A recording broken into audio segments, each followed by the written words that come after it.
let's now divide our dataset and try to see which is the real accuracy of the model when it's computed on points that has not been used to train the model itself.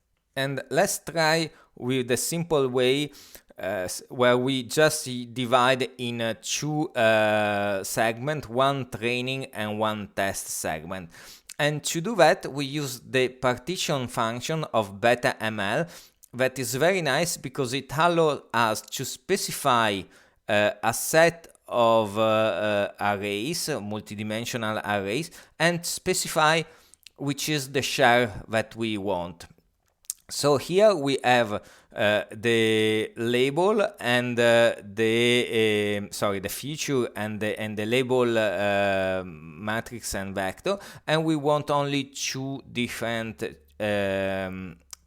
We want to partition in two subsets, and you can see here the output is a tuple of arrays, where then here we have two objects here because we are only specifying to partition in two parts, and again here we have two objects, this tuple here and this tuple here, because we are passing two arrays. So you will see later that we will partition in three subsets. So we still have two tuples, but each tuple will have three arrays because we'll partition in three different subsets. This is interesting because of course we want to keep the relation between the ant x and the ant y the same. So using these function partitions, we keep the same, we partitions whatever in how many subsets we want, but we keep the order between the different arrays that we give. So let's gonna do that and partition both x and y in two subsets of 60% and 40%. So let's go into create our model, reset our model, and let's go into choose as options 5 epochs and with shuffling, and let's go into train our model only using the training subset, so both in terms of feature and the labels.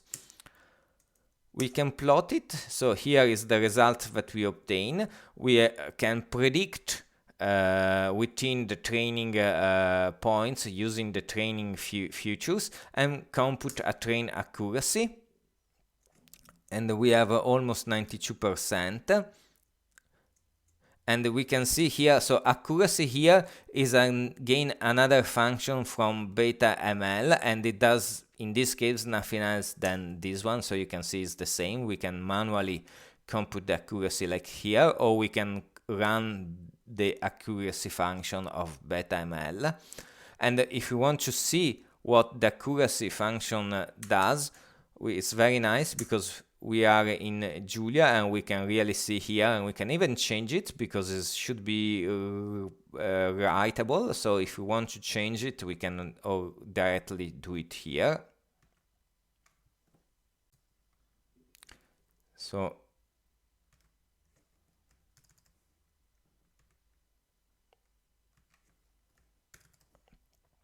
let's compute. So we did the accuracy for the training sample. Let's go to compute the previsions, the prediction for the testing feature, and compute the accuracy. So we can see here that nevertheless it was very good, the accuracy for the training sample. The accuracy when we use data that has not been used to train the classifier, we lose some points, and we can plot over the testing, so it could have been made a little bit better.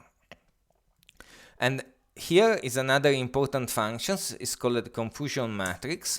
So we create confusion matrix, and here we print, and sometimes it's not the same to misclassify a negative point as a positive one or a positive one as a negative one. Things if this is positive is if it's a cancer is benign or malign. Luckily, you want to be able to classify the malign tumor as malign, and is much more important to avoid the case where a malign cancer is classified as a benign than the opposite. And more in general, is not every misclassification error the same. And here the confusion matrix allow you to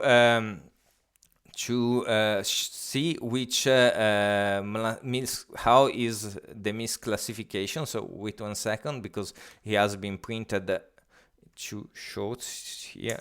Okay, so here I can see that the points with label 1, with the true label 1, has been classified correctly in 91% of the case, and as a negative for 8%, but the -1 cases is has been much more harder to classify, because only 81% has been negative and 18% has been instead misclassified as 1. So here then you have some statistics for all the cases. So here is 2, but if you have multiple classes, here you will have all your true classes, and here you will have your estimated, your predicted classes. So you will see how where really the algorithm is doing the errors, and if this is something that you can accept or not, depending on your case. So this was using just two subsets, training set and test sets, and not changing any hyperparameter. Let's now going to instead divide our sets in 3 parts. So we'll have a training set, we'll have a validation set that we can use to validate the hyperparameters, in this case the number of epochs, and the fact if we want to shuffle or not the set at each, the data at each epoch. And finally we'll keep this test subset to evaluate our algorithm, how good is our algorithm. So again, we have this partition function from BetaML, and again, as I was trying to explain earlier, we have 2 elements in the tuple because we are passing 2 arrays, but this time each element is made in terms of 3 different arrays, because we are partitioning in 3 subsets. And the problem with this one, however, is that we have very few elements and will not have a very nice, very significant results, because our original data is just 200, so we have a very few data. A much better way is, in this case where the data is small, to use cross validations. So we go back to our original partitioning of 60% and 40%, and we specify that we want a k-fold with 10 splits, and we specify 10 epochs again with shuffling, and these cross-validation functions will take care of performing at each iteration, taking the different subsets for training and validation. That is. So how does specifically this cross-validation function works? Well, cross-validation take 3 parameters. The first one is a function. You saw that when some function take a function as first parameter, you can rewrite the function, the higher level function, right in the inner function as a do block. And this is what exactly we are doing here. So this here, this here is one function. We could write it separately and define function foo equal these things here, or we can do it like in this way here. We write it here, and but anyhow, it is a function that accept this rank that is needed if you want to do some to keep some stochasticity constant, or you want to have a fine tuning about the stochasticity.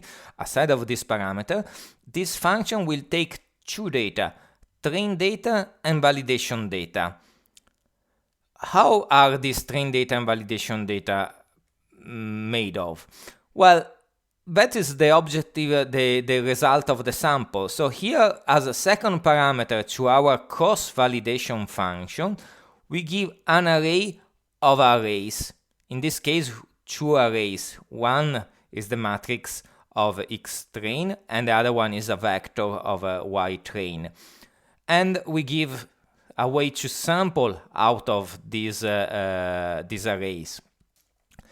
And what cross-validation will do is that we'll run this function all the times that is needed. And for example, here with a k-fold 10, it will be run 10 times. And at each time, it will provide to this function a different set of train data and validation data.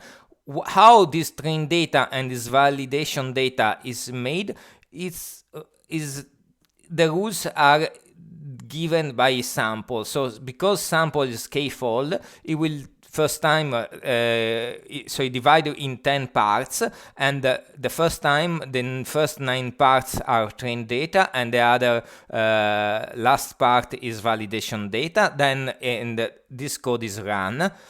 Then is run another time with trained data made of the first 8 and last part, and this is the second to last part is the validation data, and so on. So this function will be run 10 times in this case, and what we do inside this function is our machine learning workflow. So our train data, we split it again in X train and Y train. This is because we are passing two arrays, because in supervised machine learning, typically we have features and labels, but we can use cross-validation also for unsupervised machine learning and providing only one array here.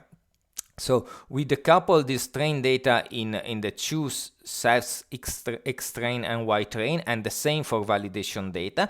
And at this point, we have all we need to run our machine learning workflow. So again, we make a model. We train the model with the train data. We compute the prediction with the validation features, and we compute the accuracy on the validation set. And we return inside this function in the do block a validation accuracy. What cross-validation will do is that we'll run this block 10 times, and at each time we'll have a validation accuracy.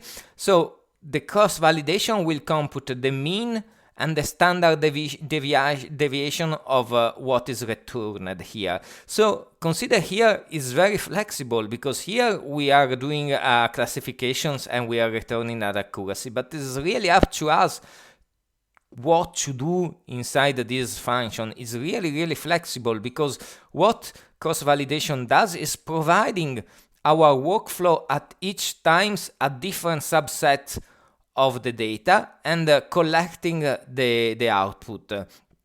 So whatever is this output is up to us to define. In this case, we are interested in validation accuracy.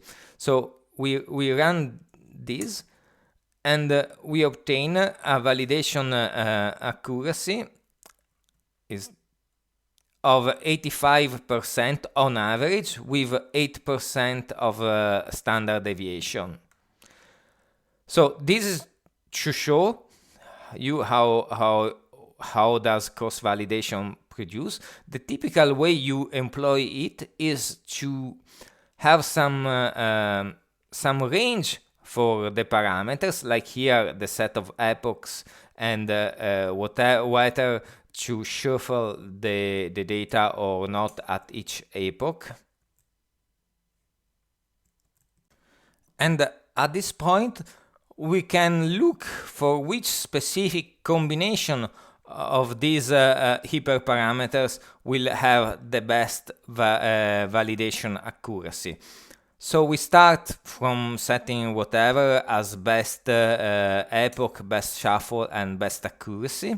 And then for each of these, so this is a for loop for each epoch and for each combination true false of the shuffle set, we make an option with the given hyperparameters, and we run a cross validation, but we return an average accuracy. We are not interested here in the standard deviation, so we measure only the average accuracy, and we say that if the accuracy is higher than whether is the best accuracy of the moment, we name this as the best accuracy, and we pick up this combination as the best number of epochs and the best way to shuffle either yes or not the data. So how many times this function here will be run? How many times do you think that this function is run? This function is run 10 times, if I remember correctly, the k-fold, so 10 times, and then 10 times by 2 by around 30 times. So is 10, 20, 20 by 30. So a significant amount of times. At this point, and you can see here, it has been very fast. So at this point, we know which is the best accuracy we can have for the validations, which is the best number of epoch, and whether is this better to shuffle or not. So we have defined our hyperparameters here, and we can create a new object options with the best hyperparameters. We create our models, and we can train the model on the whole training set and predict.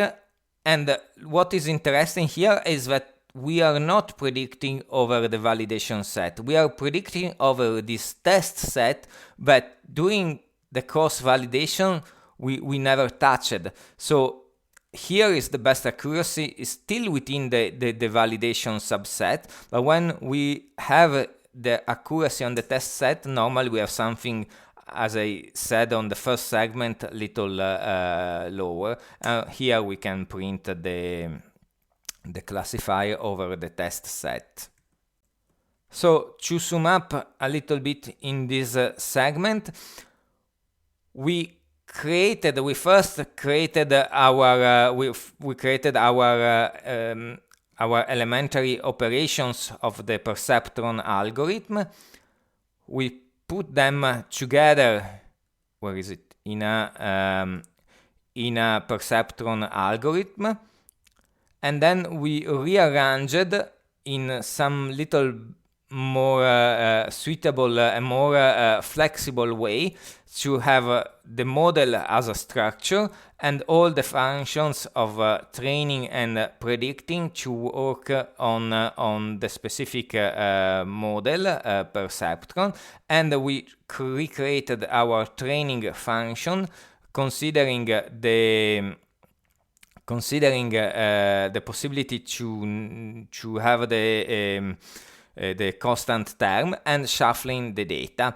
At this point, we saw the difference between running the algorithm only on the whole sets, or divide the sets in training and testing, or finally to do cross validation over the with our models in order to find the best hyperparameter of the model. We went in relatively high detail with the Perceptron modus, but the beauty of machine learning is that even the most modern algorithm will work in the same way conceptually. The algorithm, of course, will be much more complicated if you want, but the results and the way that you will use the model, if it is a supervised model, will be exactly the same as we did here today.